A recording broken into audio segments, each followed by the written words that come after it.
여러분 생각해 보세요. 아무리 바쁘다고 해서 엔진오일 넣지 않고 운전해 보십시오. 차 망가집니다. 기름을 주유하지 않고 운전만 해 보십시오. 어떤 일이 있습니까? 차가 망가지게 되고 퍼지게 되고 큰 사고가 나는 거예요. 하나님을 예배하지 않고 우리가 살아가는 것은 주유하지 않고 운전하는 것과 똑같습니다. 사랑하는 여러분, 그 계획과 비전을 성취하기 위해서 중요한 것이 무엇인가? 당신 영혼의 하프타임, 예배를 사수하는 것인지 믿습니다. 바쁜 중에도 멈추어서 예배할 수 있는 용기가 있어야 되는 거예요. 예배는 반드시 사수돼야 됩니다. 그럴 때 우리가 가나안 땅에서 승리할 수 있어요. 여러분의 캠퍼스에서, 회사에서 크리스천의 정체성을 갖고 승리할 수 있는 비결, 가장 중요한 것은 예배의 승리자가 되는 것입니다. 저는 오늘 이 방에 있는 모든 분들이 비전적인 인생을 살기 원합니다. 그 인생을 살기 위해서는 영혼의 하프타임에 승리할 수 있어야 돼요. 하나님께 예배하는 것에 목숨을 걸 수 있어야 됩니다. 아멘입니까? 오늘 이 시간 예배하는 모든 자들이 비전적인 인생으로 일어날지어다. 꿈을 성취하는 인생으로 일어날지어다. 하나님의 비전을 향해서 달려가는 놀라운 축복의 통로로 일어날지어다.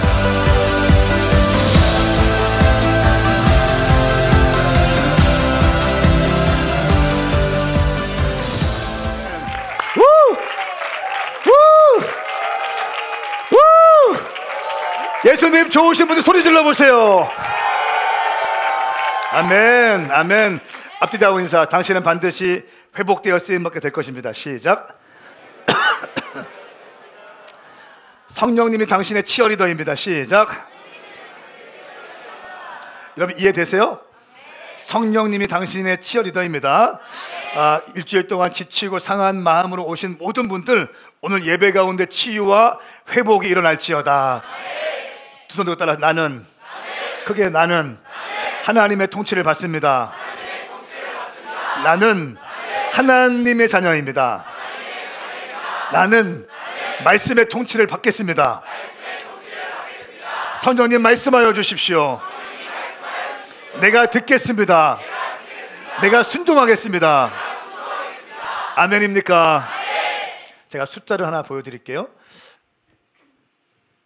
이게 무엇을 의미하는 걸까요? 이거 맞히면 스타벅스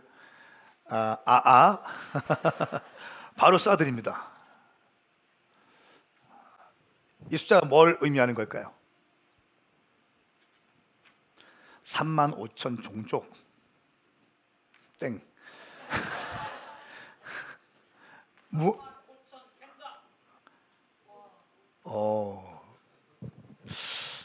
비스무리했습니다. 땡. 이 뭘 의미하는 걸까요? 예. 35,000개 언어. 와. 이름이 어떻게 되세요? 땡입니다. 마지막 한 번만 더. 누구? 마지막 한 명 더. 누구? 힌트? 나 설교할게요.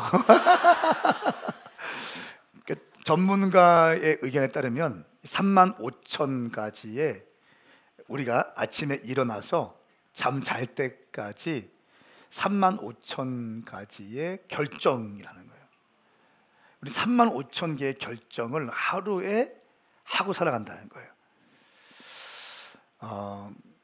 제가 이 책에 나오는 내용인데 깜짝 놀랐어요. 아니 35,000개를 우리가 결정을 해? 하루에? 아침에 일어나서 양치를 먼저 할까? 밥을 먼저 먹을까? 물을 마실까? 오늘 교회 올 때 옷은 뭐 입고 갈까? 구두는 뭐 신고 갈까? 차 운전할 때 신호등 그냥 빨리 건너갈까? 멈출까? 카톡을 누구한테 보낼까 말까? 어떻게 보낼까? 교회 와서는 또 어디에 앉을까? 이런 모든 게 결정이라는 거예요. 그렇게 인간이 평균 하루에 35,000개의 결정을 하고 살아간다고 하는 것입니다. 여러분, 근데 우리가 무엇을 입을까, 무엇을 먹을까 이런 결정들은 그냥 하면 돼. 짬뽕 먹을까, 짜장면 먹을까 기도하지 마세요. 그냥 주님 말씀하세요. 먹고 싶은 거 먹어라 하실 거예요.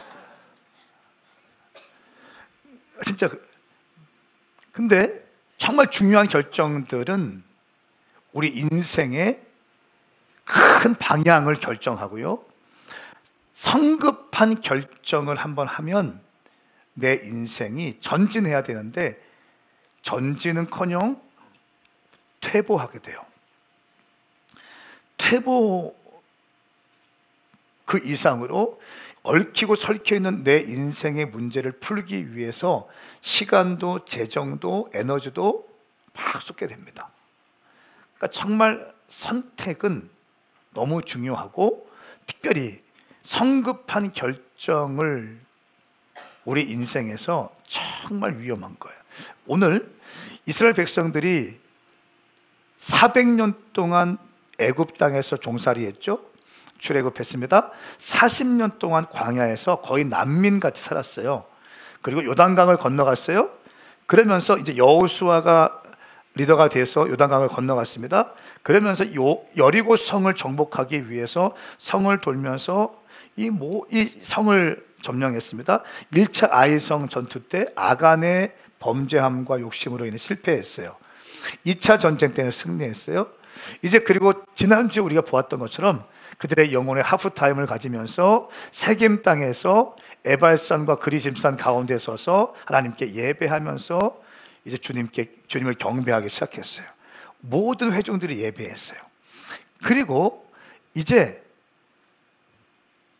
가나안 땅을 본격적으로 점령하기 시작하는데, 성급한 결정 때문에 이스라엘 백성들의 큰 위기가 찾아오는 장면이 오늘 본문 말씀입니다. 저는 오늘 프라미스랜드 12번째 위험한 동거, 성급한 결정에는 반드시 책임이 따른다라고 하는 제목으로 여러분께 말씀을 선포하길 원합니다. 저는 당신이 이 말씀을 잘 심령에 새겨 놓으면 성급한 결정을 하지 않게 되고, 그로 인해서 당신의 삶이 훨씬 더 풍성해지고 윤택해질 줄 믿습니다. 아멘입니까? 여러분, 오늘 말씀 먼저 1절, 여호수아 9장 1절부터 4절까지의 말씀을 함께 읽겠습니다. 이 말씀은 저와 여러분들을 향한 하나님의 말씀입니다. 시작. 요단강 건너 산지와 골짜기와 레바논 건너편 배의 모든 해변에 있는 왕들, 곧 헷사람, 아모리 사람, 가나안 사람, 브리스 사람, 히위 사람, 여부스 사람의 모든 왕들이 이 소식을 듣고 여호수아와 이스라엘에 대항하기 위해 함께 모여 뜻을 모았습니다.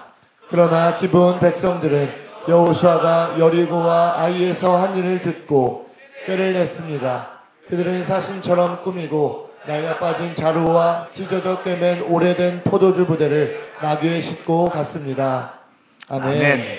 자, 위대한 정복자들이 반드시 넘어야 될 산이 있는데, 위대한 정복자들은 반드시 영적 전쟁에 승리를 해야 돼요. 영적 전쟁에 승리하지 못하면 정복자가 될 수 없어요. 오늘 말씀에는 영적 전쟁의 두 가지의 큰 흐름을 우리에게 아주 분명하게 보여주고 있습니다. 우리가 말씀을 읽은 것처럼 이 가나안 족속들, 헷사람, 아모리 사람, 가나안 사람, 브리스 사람, 히위 사람, 여부스 사람의 모든 왕들이 이 소식을 듣고, 어떤 소식이에요? 여호수아의 군대들이 가나안 땅을 점령하러 온다는 소식을 듣고 여호수아와 이스라엘에 대항하기 위해서 함께 모여 뜻을 모았습니다. 뭐 하겠다는 거예요? 연합전선을 구축해서 전면전을 하겠다는 거예요. 영적 전쟁의 첫 번째, 어둠의 영들이 하나님의 사람들, 여러분들을 넘어뜨리기 위한 첫 번째 방식이 뭔지 아세요? 어둠의 영들이 연대해서 당신을 향해서 전면전을 펼쳐갑니다.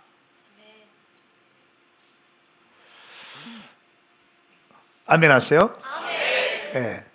두 번째는 뭐냐면, 오늘 말씀에 보면 대부분의 족속들이 연대해서 전면전을 펼치기로 하는데, 오늘 우리가 키가 되는 족속이 기브온 족속인데, 이 기브온 족속은 여호수아와 여리고와 아이에서 한 일, 전쟁에 승리한 일을 듣고 너무너무 이 위대한 군대인 것을 알게 되고 두려워서 꾀를 냈습니다. 4절 말씀에 그들은 사신처럼 꾸미고 낡아 빠진 자루와 찢어져 꿰맨 오래된 포도주 부대를 나귀에 싣고 갔습니다. 발에는 닳는 대로 닳아서 덧된 신발을 신었습니다. 몸에는 낡은 옷가지를 거쳤습니다. 그들이 먹을 빵은 다 말랐고 곰팡이가 피어 있었습니다. 이렇게 하면서 먼 길로 왔다고 얘기하면서 6절 말씀에 그들은 길갈 진영에 있는 여호수아에게 와서 우리가 이스라엘 사람들에게 말했습니다. 우리는 먼 나라에서 왔습니다. 지금 우리와 조약을 맺읍시다 하면서 평화 조약을 맺기로 결정합니다. 대부분의 족속들은 연합해서 전면전을 치르는데 이 기브온 족속, 여러분 기브온 족속은요 약한 족속이 아니에요.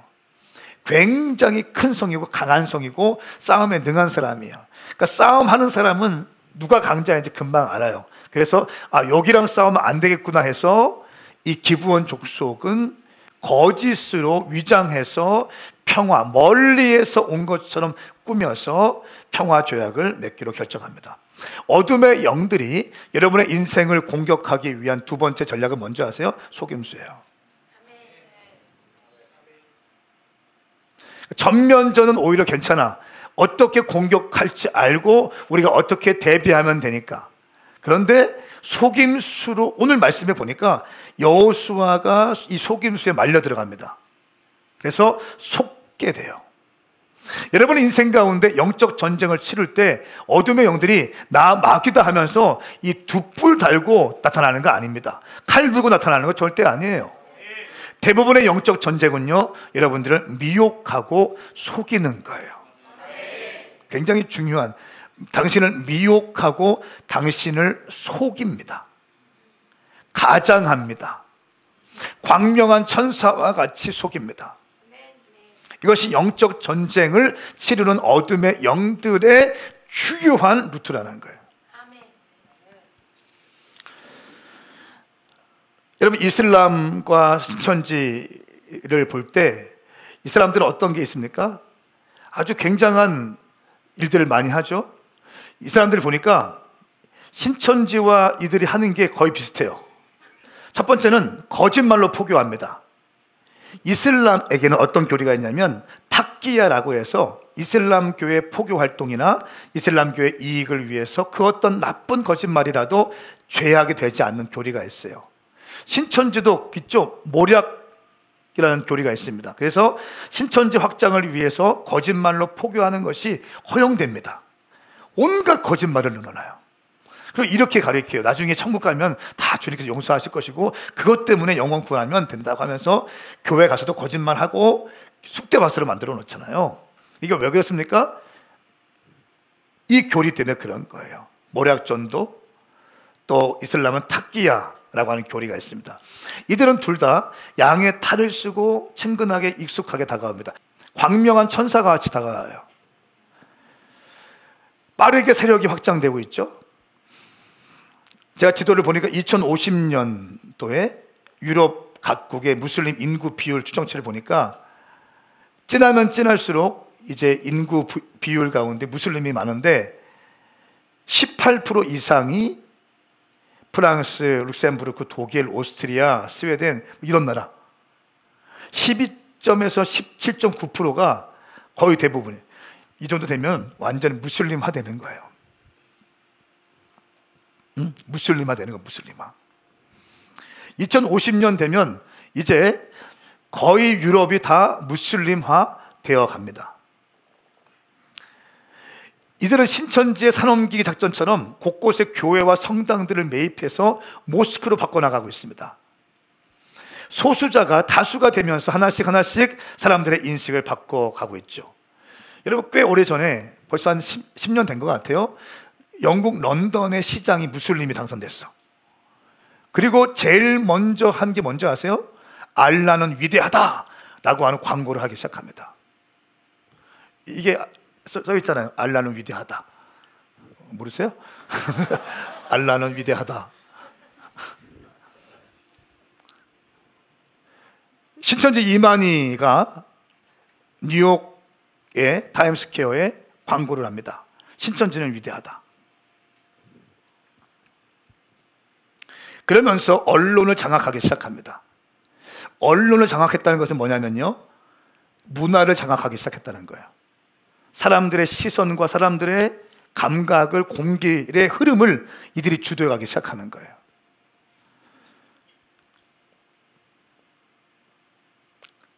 그러면서 잠깐만요. 이들에게는 또 어떤 게 있냐면 소수자, 약자 코스프레가 있습니다. 우리는 소수자다, 우리는 약자다 라고 하면서 우리는 난민이다 이렇게 얘기하면서 무슬림화 해가고 있고요. 여러분, 신천지도 어땠습니까? 코로나 때 최대 피해자가 신천지다 이렇게 대변인이 얘기했어요. 신천지가 코로나 최대 피해자다. 말이 돼요, 안 돼요? 무슬림은 집단 괴롭힘의 대상이 되고 있다. 그러면서 전반적인 분위기를 갖고 갑니다. 그리고 어느 정도 세력화되었을 때는요, 이제 아주 그 도시를 장악하고 모 공권력을 장악하기 시작합니다. 공권력이 통제가 안 됩니다. 공포를 이용한 세뇌 훈련시키고 탈퇴 시에는 응징을 합니다. 그리고 신의 이름을 이용해서 국가와 타 기관을 전복시킵니다. 그리고 무슬림화해요.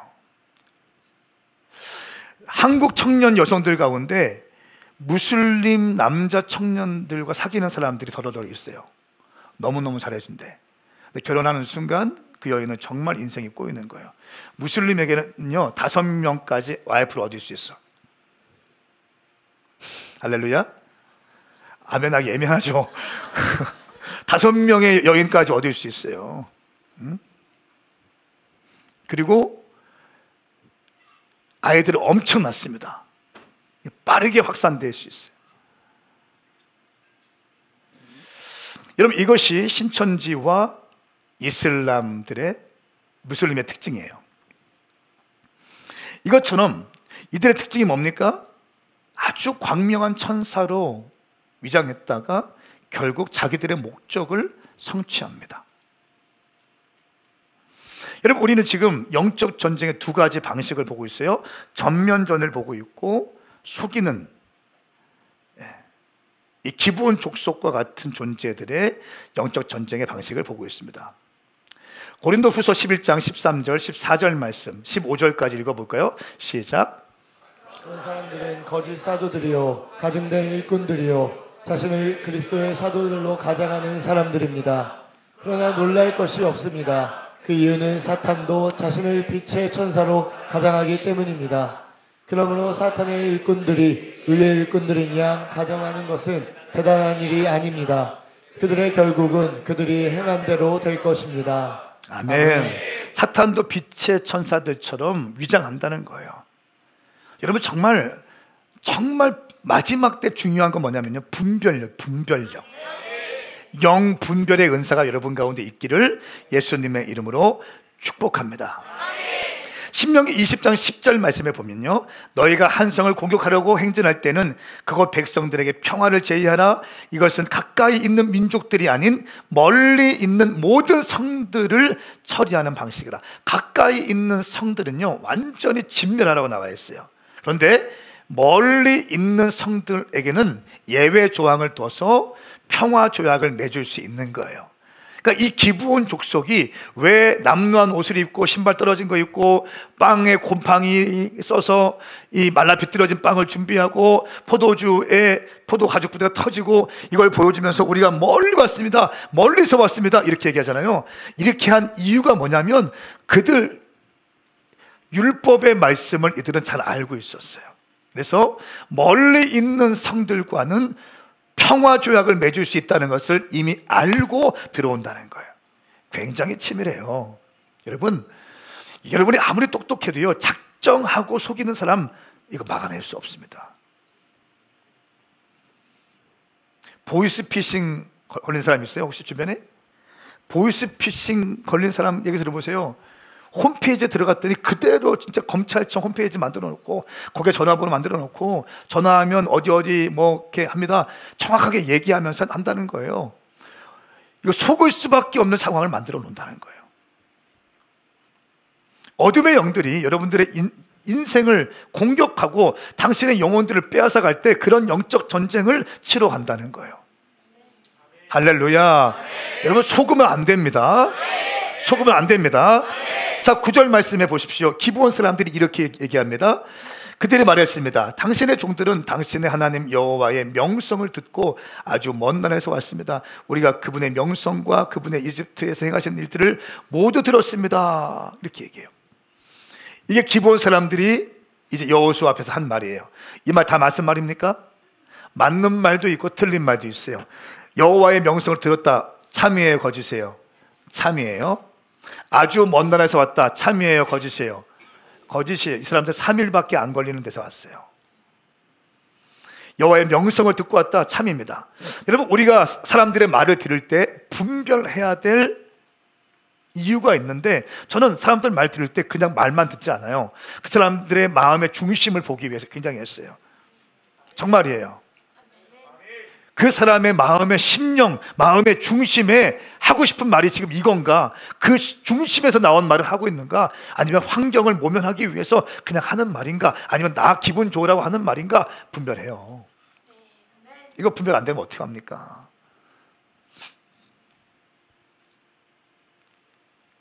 또 이 사람들을 속이는 사람들 중에 하나님을 저주하고 하나님을 대적하고 이런 사람들이에요? 아니요. 오늘 말씀 보니까 하나님의 이름을 높이는데, 하나님께 영광 돌리던데 보니까, 하나님을 찬양하고 하나님을 영광 돌린다고 해서 무조건 믿습니까, 여러분? 절대 안 돼요. 아니요. 분별할 수 있기를 예수님의 이름으로 축복합니다. 그러면 저는 질문이 이거예요. 왜 여호수아는 그렇게 기브온 족속에 속을 수밖에 없었을까? 세 가지로 볼 수 있는데, 첫 번째는 지금까지 이 사람들은 한 번도 이런 환대를 받아본 적이 없어요. 그렇죠? 거의 400년 동안 종살이 하다가 40년 난민처럼 있다가 전쟁 피 터지게 하다가 한 번 지다가 막 겨우겨우 일어나서 이제 가고 있는데, 이제 우리가 당신의 종이 되겠습니다. 바다만 주십시오. 열심히 일하겠습니다. 나무도 패겠습니다. 물도 길러오겠습니다. 허들의 일 다 우리가 하겠습니다. 받아주십시오. 우리 하나님을 경배합니다. 하나님을 잘 섬기겠습니다. 예배 잘 드리겠습니다. 막 이렇게 말하는 거예요. 그러니까 마음이 확 열려버린 거예요. 두 번째, 나름대로 이 사람들은 전략적으로 들어왔어요. 논리적인 접근을 했다는 거예요. 터무니없는 것이 아니라 이미 이스라엘 백성들의 율법을 딱 파악한 다음에 멀리 있는 성은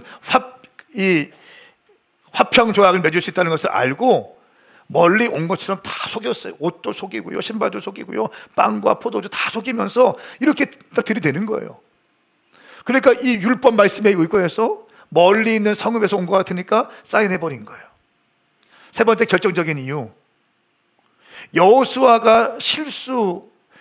여호수아서에서 두 번 실수하거든요.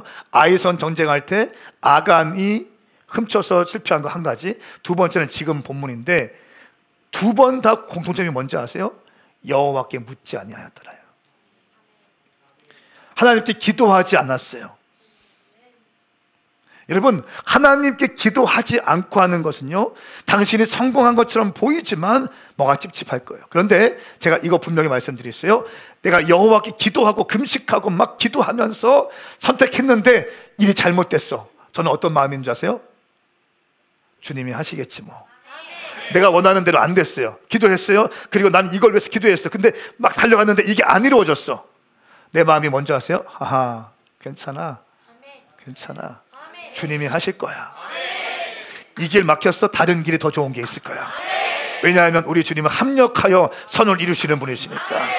내 눈으로 볼 때에는 당장 안 좋아 보인다 할지라도 하나님은 나에게 한 번도 실수하신 적이 없는 분이시죠.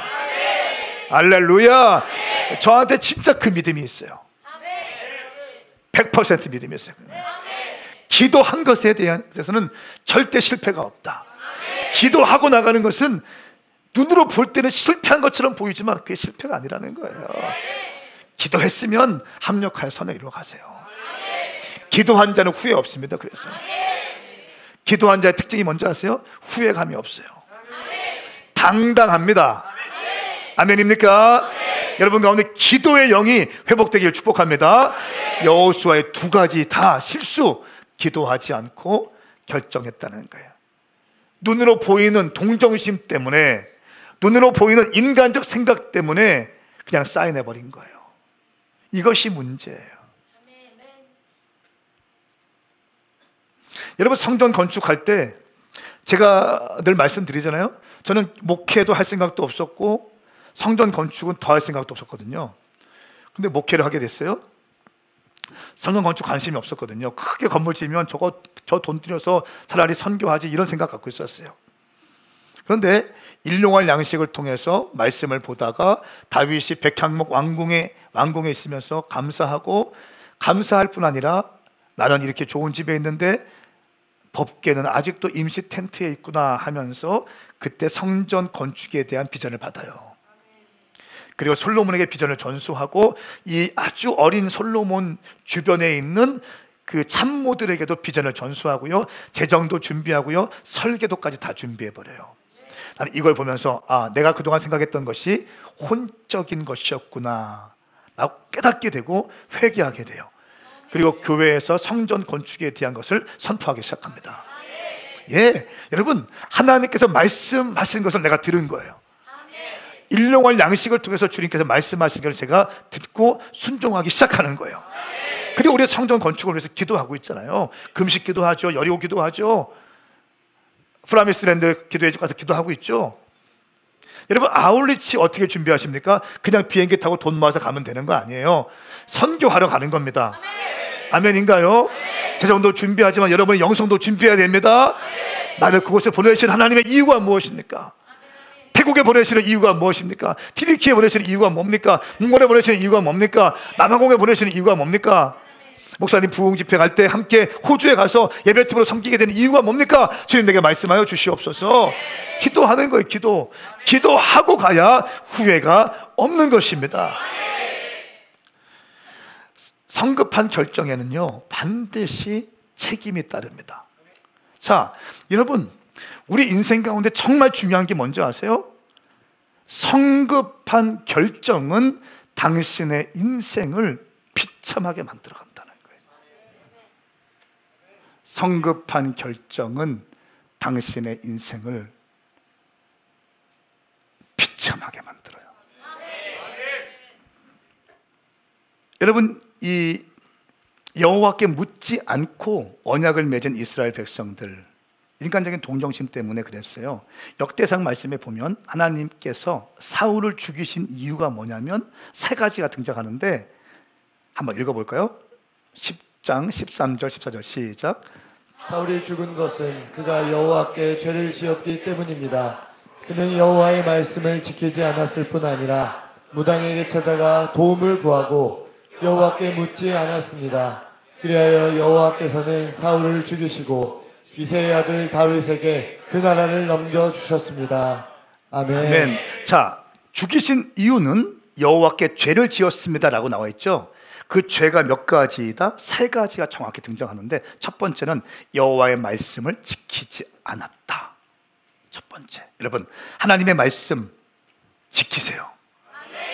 이 말씀 그냥 보지 마세요. 십계명 지키세요. 안식일을 거룩히 지키세요. 주일 예배 똑바로 드리세요. 도둑질하지 마세요. 간음하지 마세요. 부모에게 효도하세요. 하나님의 이름을 망령케 여기지 마세요. 아멘입니까? 말씀 사랑해야 돼요. 말씀. 예배 똑바로 드리셔야 됩니다. 기도하세요. 여호와의 말씀을 지키지 않았다. 첫 번째. 두 번째, 무당에게 찾아가 도움을 구했다. 여기 그 점보로 다니는 사람이 있어요. 손 들어봐. 점보로 다니는 사람. 나 가끔 점친다. 좀 신앙생활에 슬럼프가 올 때 나 점친다. 내가 아는 보살님 계신데 아주 용하신다. 그분. 손 들어봐. 절대 안 됩니다. 우상 숭배하지 마세요. 영화 극장이나 이런 데서 타로 보죠. 타로 점치죠. 절대 안 돼요. 하나님이 가장 싫어하는 게 우상 숭배예요. 하나님의 사람들이 하나님을 의지하고 하나님께 기도하고 하나님께 응답하고 나가야지 왜 그런 우상들, 무당들 찾아가는 거예요? 이사 날짜를 언제 안 된대. 왜? 그날은 안 좋은 날이래. 하나님 사람들에게 그런 게 어딨어. 이름을 빨간색으로 쓰면 절대 안 된대. 나 죽는데. 나는 그러면 더 빨간색으로, 그냥 내 이름 쓰고 싶어. 빨간색으로. 헌금 봉투에 내 이름 다 빨간색으로 쓰고 싶어. 예수 믿는 사람들이 그런 게 왜 그런 거에 얽매이고 있습니까? 할렐루야. 예수의 이름 능력 있는데, 주의 보혈 우리 능력 있는데, 이사 아무 때나 그때 하면 안 되고 꼭 주일날 해야 된대. 그리고 뭡니까? 세 번째, 여호와께 묻지 않았다. 말씀을 지키지 않았다. 무당을 찾아갔다. 여호와께 묻지 않았다. 뭡니까? 기도하지 않았다는 거예요. 기도하지 않아서 여호와께서는 사울을 죽이시고 이세 아들 다윗에게 그 나라를 넘겨주셨다. 여러분, 이 기브온 족속이요, 먼 거리에서 왔다고 했는데 알고 보니까 3일 뒤에 정확히 들통납니다. 여호수아와 장로들, 장군들이 막 가고 있는데 멀리 가야 될 줄 알았는데 3일 좀 가다 보니까 기브온 성읍이 나와. 엄청 큰 성읍이 나와. 그때 그들의 표정은 어땠을까요? 헐, 이게 뭐야? 이게 뭐야? 다 거짓말이었어? 철저하게 우리 속인 거야? 기만한 거야? 근데 죽이지도 못해. 왜요? 여호와의 이름을 맹세했기 때문에. 그래서 같이 데리고 살아. 오늘날 젊은이들 가운데 얼마나 많은 사람들이 이런 삶을 살고 있는지 아세요? 너무 많이 허용해줘요. 너무 많이 속아줘. 응? 왜 속습니까? 개인적인 감정 때문에, 동정심 때문에. 다 혼적인 거예요. 속고 속이는 건 혼적인 문제예요. 혼을 딱 터치해버립니다. 혼을 딱 터치해버리면 그냥 그 말이 술술술 들어가게 되어 있어요. 있는 말 없는 말 갖다 붙이면 그냥 무장해제되는 거예요. 끊어내야 되는데 끊어내지 못해 같이 데리고 산다니까요. 여호수아 내린 결론은 뭡니까? 어떻게 합니까? 조치 어떻게 해요? 그나마 이들의 하나님의 성전에서 나무를 패고 물을 깊게 만들어요. 왜 이렇게 했을까요? 이들이 바뀔 수 있는 상황을 만들어내는 거예요. 여호수아. 제가 오늘 이 말씀을 준비하면서 어떤 책이 있을까 책을 좀 이렇게 보다가 이 책을 좀 보게 되었어요. 미리 결정하라라는 책이에요. 크레이그 그로셀이라는 목사님, 그 라이프타 처치의 담임 목사님이기도 하고요. 미국에서 가장 영향력 있는 교회, 한 4, 5위 안에 드는 교회의 담임 목사님이기도 하면서 아주 미디어 사역과 가장 창의적인 사역의 선두주자이신 목사님인데, 이분이 최근에 이 책을 썼어요. 미리 결정하라 라는 책을 썼어요. 하나님의 뜻을 정하는 사전 결정의 힘이라는 부제가 있어요. 하나님께 뜻을 정해서 사전에 결정하고 살아가는 거예요. 아까 아침부터 밤늦게까지 35,000개의 결정을 해야 되잖아요, 우리가. 그런데 수많은 결정을 해야 되는데 그 가운데 하나님께 뜻을 정해서 미리 결정해 놓은 7가지를 제시해요. 자기는 7가지 결정을 미리 해놨기 때문에 그렇게 많이 결정하는데 에너지를 쓰지 않아도 된대. 7가지 사전 결정한 것이 있기 때문에 그 안에서 모든 것이 결정한다는 거예요. 첫 번째는 나는 거룩함을 지킬 것이다. 거룩함에 포함되지 않는 것들은 이미 결정할 대상이 아닌 거예요. 이미 다 제거됐어. 나는 거룩함을 지킬 것이다 하면 어떻게 해야 됩니까? 술집에 가요, 안 가요? 목사인데 안 가요. 와이프만 바라보겠죠? 그렇죠? 이 결정이 자신이 딱 쓴 거예요. 나는 거룩함을 지킬 것이다. 이 거룩함을 지키기 위한 몇 가지 펜스를 또 얘기해요. 넘어지는 사람들의 특징이 뭔지 아세요? 혼자 움직인다는 거예요. 그리고 부부관계가 안 좋다는 사실. 제가 이렇게 보니까 넘어지는 청년 사역자들 딱 보니까 철저하게 혼자 움직이는 사람들이고요. 가정을 파고 들어가니까 부부관계가 안 좋아. 그럼 어떻게 됩니까? 우리는 반대 정신으로 해서 우리는 혼자 안 다니고 팀으로 움직이고 의도적으로 부부 관계의 회복을 위해서 노력을 해야 되는 거예요. 아멘입니까? 자, 두 번째, 이 목사님이 이렇게 얘기합니다. 나는 하나님을 최우선으로 섬길 것이다. 하나님을 최우선으로 먼저 그의 나라와 그의 의를 구하며 나는 살 것이다. 이걸 결정해버리는 거예요. 그냥 가령 사업에 큰 계약을 하러 주일날 가야 되는데 예배 시간이 겹쳐 있어. 어떻게 한다는 거예요? 계약을 포기하고 예배 가운데 온다는 거예요. 이 계약의 덩어리가 큰다 할지라도 이번 금요일에 우리 교회에 오는 그 나성면 장로님 거의 70억짜리라고 했나요? 70억짜리 계약을 78억짜리 고마워요. 78억짜리 계약을 하러 주일날 가려고 목사님한테 왔대. 오후 예배 때 브리핑 해달라고 해서 간다고. 목사님은 그랬대. 얘기했잖아요. 너 한 번 그렇게 시작하면 평생 주일 예배, 아침 예배 드리고 오후에 가야 된다. 평생 그렇게 살래? 그렇게 하지 말고 온전히 주일 성수해. 그거 왜 그렇게 해? 78억인데 눈 깜빡하지 않고 얼굴색 바뀌지 않고 어떻게 했다는 거였어요? 내 목사님 순종했다는 거예요. 그래서 그 사람이 망했냐는 거예요. 안 망했고 오히려 주님께서 축복하시니까 지금은 대표적인 기업으로 성장되었다는 거예요. 아멘입니까? 여러분, 이거 있어야 돼요. 최우선적으로 하나님을 섬길 것이다. 나는 주일 예배는 여러분 절대로 빠지지 아니하리라.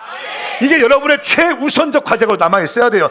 나는 비가 와도 눈이 와도 하나님께 예배드리는 주일날만큼은 절대로 빠지지 아니하리라. 몸이 부서져도 주일날 휠체어로 실려와서도 예배드리고 하리라. 이런 사전 결정 원리들이 필요하다는 거예요. 이것이 없으면 그냥 막 조금만 감기만 걸려도 힘든가 봐, 나 코로나인가 봐, 나 암병인가 봐, 미리 걱정해. 응? 세 번째, 나는 하나님께 충성을 다할 것이다. 연초에 맡은 사역 연말까지 나는 완전하게 충성을 다하여 섬길 것이다. 비가 와도 섬길 것이고 어려워도 섬길 것이고 대적적으로 힘들어도 섬길 것이고 사역을 하다가 감정이 부딪히고 힘들어도 내가 무너지는 일이 할지라도 나는 충성된 하나님의 사역자가 될 것이다. 아멘입니까? 이것이 없으면 어떻게 합니까? 기분 나쁘면 관두고 힘들면 관두고 피곤하면 관두고 내 마음대로 움직인다는 거예요. 그런 결정들이 당신의 인생을 결정하게 된다는 거예요. 이 목사님은 미리 하나님께 뜻을 정해서 사전 결정하는 원칙을 만들어 놨다는 거예요. 네 번째, 나는 선한 영향력을 발휘할 것이다. 다섯 번째, 나는 힘껏 베풀 것이다. 베푸는 것에 인색하지 않을 것이다. 섬긴다는 거. 나도 없지만 섬기고 없지만 베풀고 없지만 하겠다는 거예요. 저는 몇 가지가 있는데 저는 감사의 보자기를 뒤집어 쓰리라. 어떤 일이 있어도 난 감사만큼 빼앗기지 아니하리라. 하나님 앞에 물질 심는 거 난 실패하지 아니하리라. 사라입이 외부 사역 제가 많이 다니잖아요. 갔다 오면 다 그냥 헌금하기 위해서 싸나 딱딱 드려요. 헌금 그냥. 제 헌금 금액을 알면 여러분들 아마 엄청 놀랄걸요. 작년보다 더 많이 드리고 있어요. 전 지금. 할렐루야. 작년보다 더 심고 있어요. 왜요? 나는 심은 대로 거둔다. 이 말씀을 신뢰하기 때문에. 나는 반드시 축복자가 되고 싶거든요. 우리 아버지는 지역교회를 담당하셨지만 나는 열방을 교구로 사역하고 싶거든. 우리 오메가 교회는 젊은이를 일으켜서 열방에 선교하는 축복된 교회로 성장시키고 싶거든요. 아멘입니까? 그렇게 하기 위해서는 내가 먼저 심어야 될 거 아니에요. 감사하는 거, 심는 거, 불평하지 않는 거, 원망하지 않는 정확한 사전 결정 저도 있더라고 보니까. 여섯 번째, 나는 꾸준히 노력할 것이다. 일곱 번째, 나는 포기하지 않을 것이다. 할렐루야. 맡겨진 사역들 포기하지 않는 것. 이런 사전 결정, 35,000가지의 하루에 결정해야 될 수많은 결정들 앞에서 미리 7가지를 결정 딱 해놓고 움직이는 거예요. 그러면 착착착착착착 그냥 심플하게. 교회 가야 되나 말아야 되나, 사역해야 말아야 되나, 헌신해야 되나 말아야 되나, 이런 고민할 필요가 없다는 거. 그냥 가게 되었다는 거예요. 사랑하는 여러분, 저는 우리 오메가 교회 모든 식구들이 정말 믿음의 사람이 되었으면 좋겠습니다. 성급한 결정하지 마세요. 급하다고 빨리 먹으면 체합니다. 아멘입니까? 여러분 가운데 아직 직장에 대한 문제들, 결혼에 대한 문제로 고민하고 있는 분이 있습니까? 급하게 생각하지 마세요. 기도하세요. 기도. 아멘입니까? 기도하면 주님께서 당신에게 딱 맞는 사람, 딱 맞는 직장 주님께서 준비해 주실 거예요. 성급하게 아무나 만나고 막 절대로 안 됩니다. 여러분 가운데 이 말씀을 들으면서 어떤 분들은 이렇게 말씀하시는 분도 있을 거예요. 내 인생이, 내 삶이, 내 과거가 너무 성급하게 결정해서 내가 지금 이런 상태구나 라고 하는 생각을 갖고 말씀을 듣는 사람도 있을 거예요. 내 인생은 실패했나 그러면? 여러분, 그런데 제가 오늘 말씀을 쭉 보면서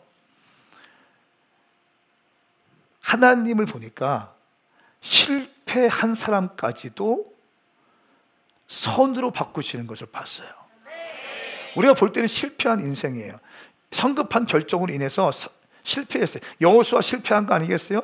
기브온과 같이 살아요. 나중에 이 기브온이 어떻게 하는 줄 압니까? 기브온 족속에서 일어나서 온갖 이방신들 가져와서 이스라엘 백성들에게 우상 숭배할 수 있는 빌미를 만들어놔요. 그리고 이스라엘 땅 가운데 우상 숭배의 영이 확 퍼지기 시작해요. 왕정시대가 되고 이스라엘이 망하게 된 이유가 뭐냐면 우상 숭배를 하게 되어서 망하게 돼요. 그 시작이 기브온이에요. 완전히 진멸하라고 했는데 진멸시키지 못했거든요. 같이 살다 보니까 문제가 생기기도 하는 거예요. 그래서 아픔이 있고, 그래서 저주받은 것처럼 보이지만, 그런데 오늘 말씀을 또 가만히 보다 보니까 이 기브온 족속이 하나님의 성전에서 나무 패고 물 깃고 하면서 뭘 봤을까요? 하나님을 예배하는 걸 봤었고, 그리고 레위인들을 만났을 것이고, 제사장들을 만났을 거예요. 그들 섬기는 모습을 봤을 거예요. 그러면서 놀라운 사실이 뭐냐면 이 기브온 사람들이 사는 그 땅에 레위 지파의 성읍이 세워져요. 그리고 그 땅에 솔로몬이 1000번제를 드릴 수 있는 기브온 산당이 세워져요.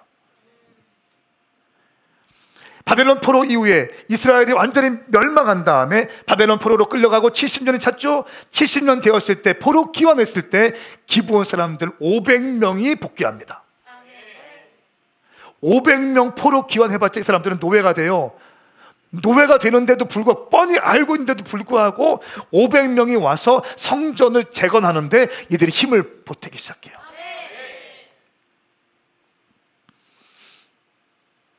이들은 점점 성화되고 하나님의 사람으로 되어가고 있습니다. 하나님은 모든 것을 합력하여 선을 이루어 가십니다. 과거의 실패에서도 괜찮아요. 지금이 중요한 거예요. 지금. 아멘입니까? 과거는 바꿀 수 없지만 우리의 미래는 바꿀 수가 있습니다. 여러분 가운데 잘못된 결정, 성급한 결정으로 지금 인생이 힘든 사람이 있습니까? 인생이 어려운 사람이 있습니까? 정말 해결해야 될 많은 문제를 끌어안고 살고 있는 사람이 있습니까? 하나님께서 여러분에게 합력하여 선을 이루어 가실 것입니다. 지금 정확하게 사전 결정할 수 있기를 축복합니다.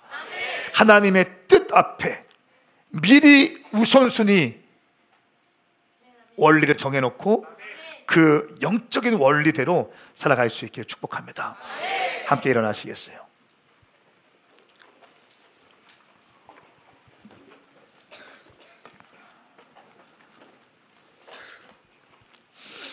성경 말씀에 보니까 완전히 실패했다가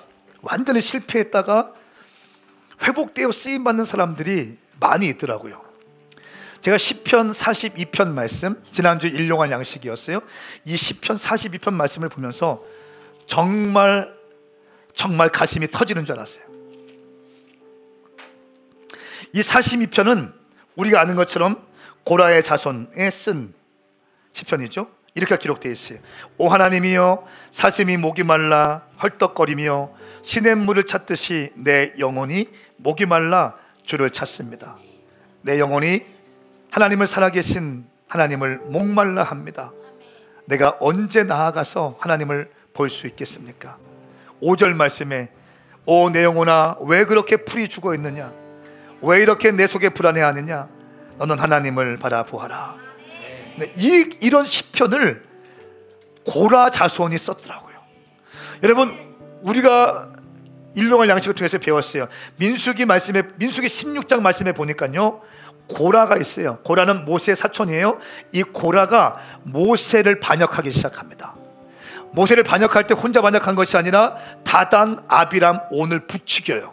그래서 함께 그룹핑을 해서 함께 반역을 도모하는데, 이들만 반역하는 것이 아니라 이스라엘의 두령들, 리더십들 250명의 마음까지 딱 빼앗아 옵니다. 그래서 완전히 그룹핑을 해서 모세를 대적하고 모세에 반역하는 그런 반대 세력들을 딱 구축하는데, 거기에 시작점이 고라였어요.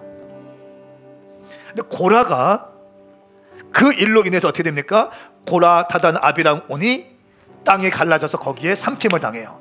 250명의 반란에 가담했던 리더들이 어떻게 됩니까?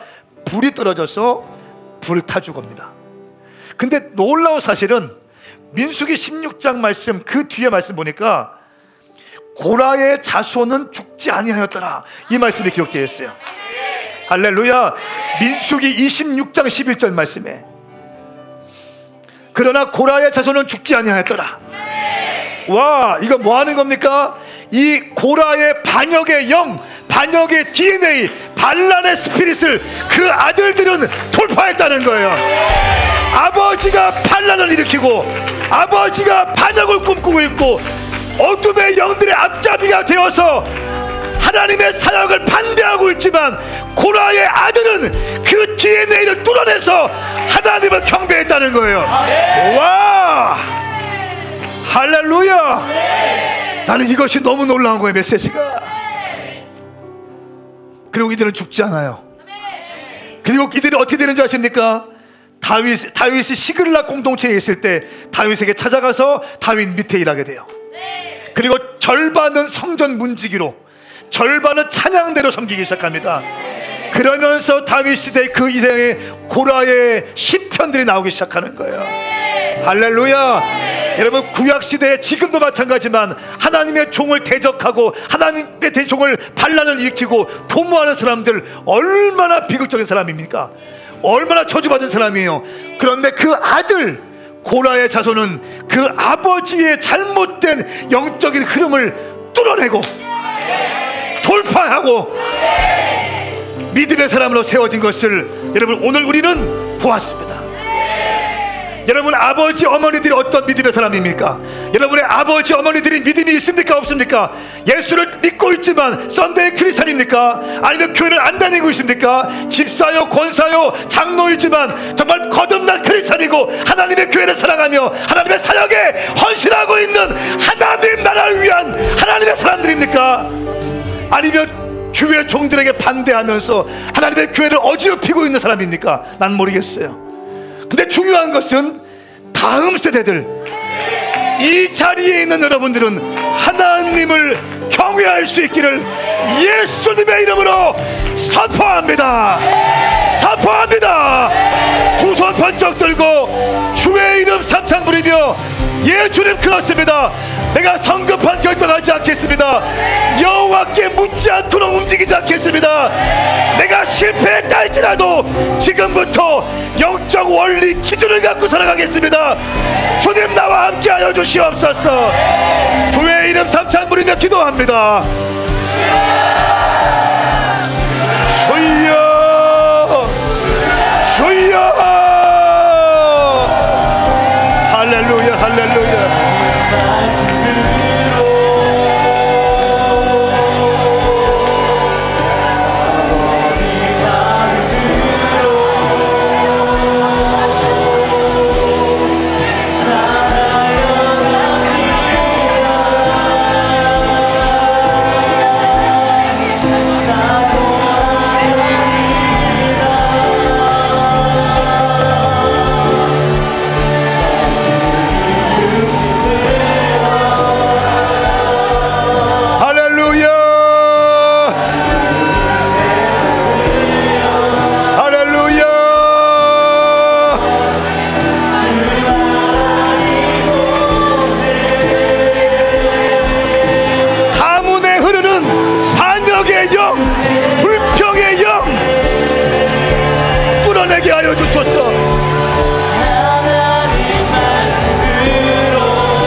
살아가리라.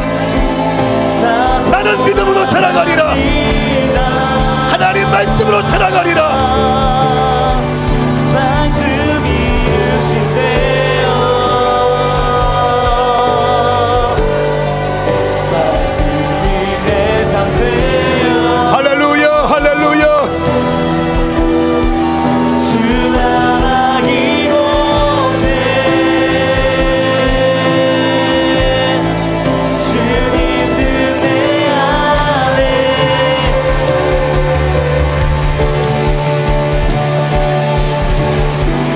주지 못했던 마음 주님의 성령 오셔서 보지 못했던 나의 눈 주를 보게 하시네. 듣지 못했던 마음 주님의 성령 오셔서 보지 못했던 나의 눈 주를 보게 하시네. 자, 절 보세요. 절 보셔야 됩니다. 진짜 마지막 때 살아가기 위해서는요, 분별력이 정말 중요합니다. 영 분별이 너무 중요해요. 분별되지 않으면 다 당해요. 작정하고 들어오거든. 네? 광명한 천사와 같이 그렇게 접근하거든요. 영 분별력을 달라고 기도해야 돼요. 영 분별력은 굉장히 중요한 거예요. 저는 우리 교회 젊은이들의 삶에 사전 결정할 수 있는 영적 원리가 확립되었으면 좋겠어요. 그러니까 제가 주님 은혜 가운데 가고 있는 비결을 보면은, 제가 청년 사역자들 대충 알고 있잖아요. 근데 많이 넘어져. 저하고 같이 시작할 때 사역자들, 막 일어나던 사역자들 많이 안 보여. 사라지기 시작했어요. 지금 어디서 뭐 하는지 몰라. 청년 사역자들뿐 아니라 뭐 목사님들 마찬가지고 막 다 마찬가지. 다 마지막 너무 어렵기 때문에 그래요. 사전 결정의 힘이 너무, 제가 책을 읽으면서 나도 모르게 내가 사전 결정을 했구나. 뭐에 따라 펜스룰을 지켰다는 거예요. 절대 혼자 어디 안 다니고, 호텔도 혼자 안 쓰고, 교회에서 호텔을 준비해 주잖아요. 집회 가면 절대 혼자 안 있습니다. 차도 혼자 안 타요. 심지어 엘리베이터도 거의 혼자 안 탈걸요. 의도적으로 아내하고 좋은 관계를 유지하기 위해서 애써요.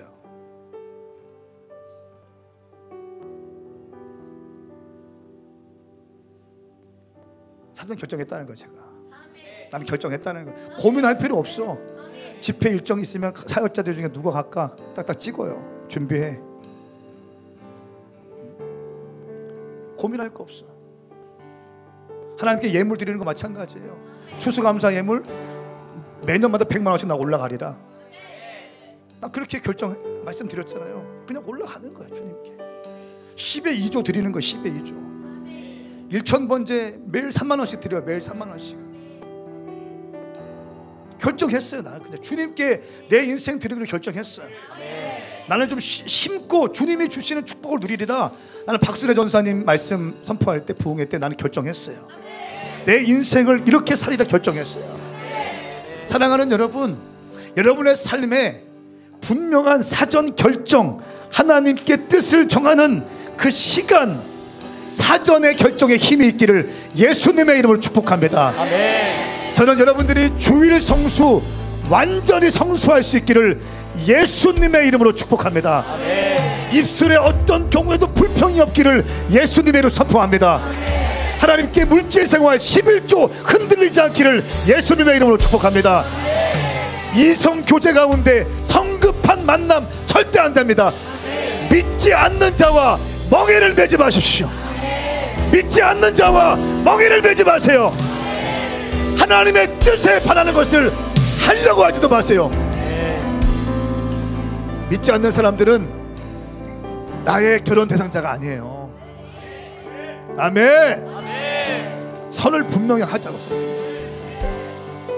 하나님께 사역을 맡은 거 있습니까? 12월 31일까지 충성되게 섬기겠습니다.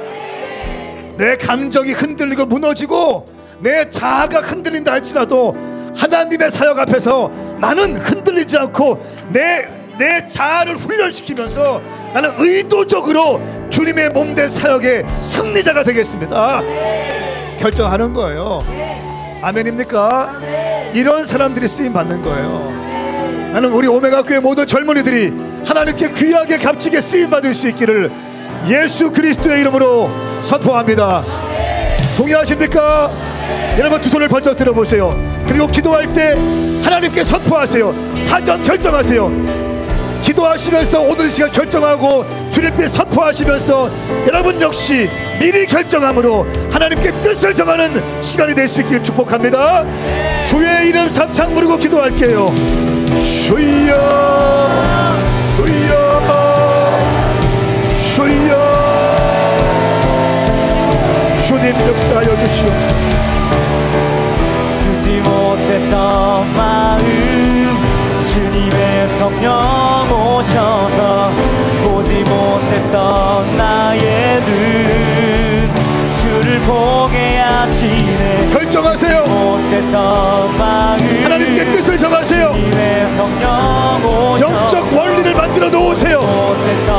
그리고 그곳으로 가지치게 하세요. 가지치게 하세요. 보게 하시네. 복잡하게 살지 말고 하나님의 말씀 가운데 살아가세요. 하나님 말씀 가운데 살아가세요. 오셔서 보지 못했던 나의 눈 주를 보게 하시네. 듣지 못했던 마음 주님의 성령 오셔서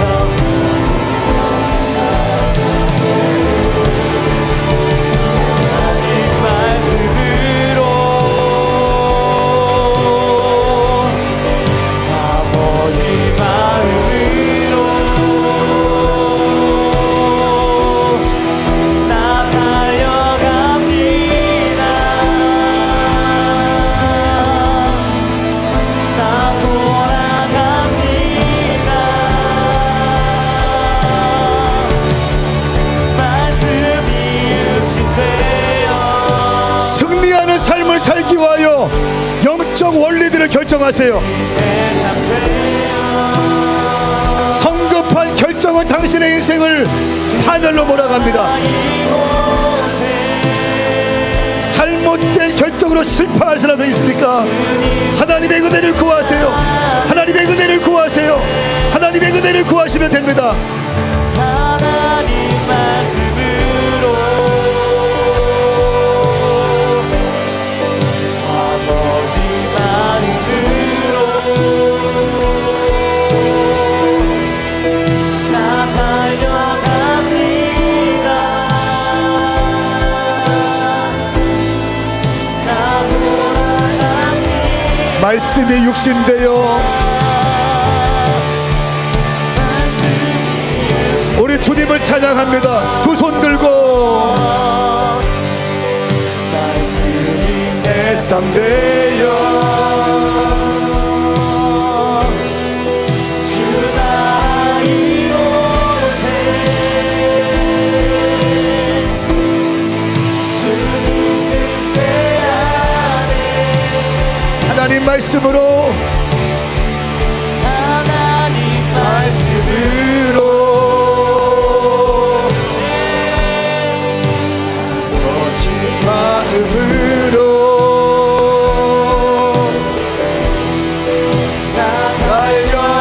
달려갑니다. 나 돌아갑니다. 하나님 말씀으로 다시 한 번 더.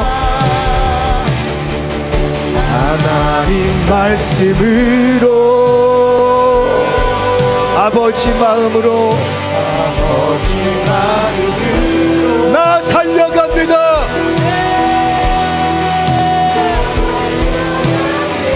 나 돌아갑니다. 나 돌아갑니다. 말씀이 육신되어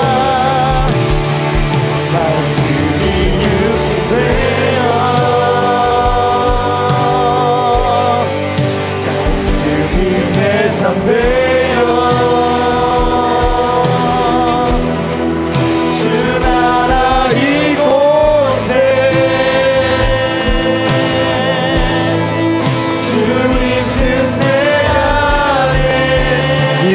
주옵소서. 이루소서. 여러분 가슴에 손을 얹어보세요. 하나님 아버지, 다시 말씀으로 돌아갑니다.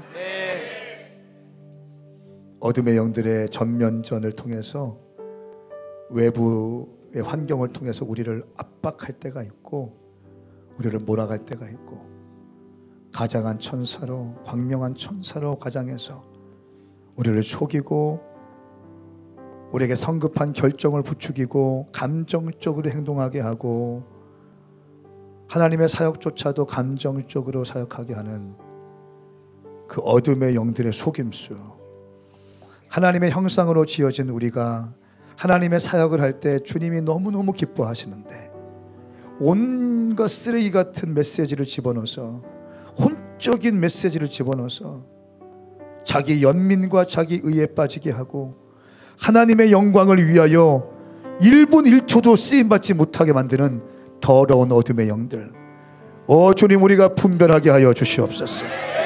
분별하게 하여 주시옵소서. 내가 이 시간 나사렛 예수 그리스도의 이름으로 명하노니 광명한 천사로 속이는 더러운 어둠의 영들아, 이 시간 예수 그리스도의 이름으로 명하노니 파쇄될지어다. 파쇄될지어다. 성급한 결정을 하게 하고 여호와께 묻지 않게 하고 내 혼에 말을 하게 하는 더러운 어둠의 영들아, 예수님의 이름으로 파쇄될지어다. 끊어질지어다. 하나님 아버지, 우리 젊은이들이 하나님을 경외하며 살게 하여 주시옵소서. 하나님을 두려워하고 하나님의 사역을 감당하며 하나님께 예배하며 영혼 전도하고 시간을 드리고 재정을 드리고 감사하며 한 번뿐인 우리의 인생을 주님 앞에 그렇게 올려드리게 하여 주시옵소서. 하나님께 뜻을 정하는 사전 결정의 힘을 오늘부터 누리게 하여 주시옵소서. 미리 결정하고 살게 하여 주시옵소서. 미리 응답받고 살게 하여 주십시오. 미리 승리하고 살게 하여 주십시오. 미리 돌파하고 움직이게 하여 주시옵소서. 그렇게 행하실 주님을 찬양합니다. 예수님의 이름으로 축복하며 기도드리옵나이다. 아멘. 아멘. 할렐루야. 우리 주님께 큰 박수 드리십시다. 자리에 앉겠습니다.